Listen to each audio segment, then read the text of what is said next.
दो जरा एक्सीलेटर। और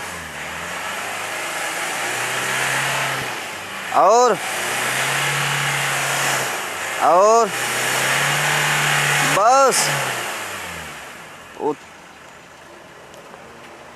थोड़ा और पीछे चलो चलो चलो चलो। देख सकते हैं कितना ज़्यादा ब्लैक स्मोक मार रही है, तो बहुत ज़्यादा काला कर दे रही है। देख रहे हैं जगह ही पूरी काली कर दी है, देखिए बस। तो देखिए ब्लैक स्मोक जो है बहुत ज़्यादा मारा इसने।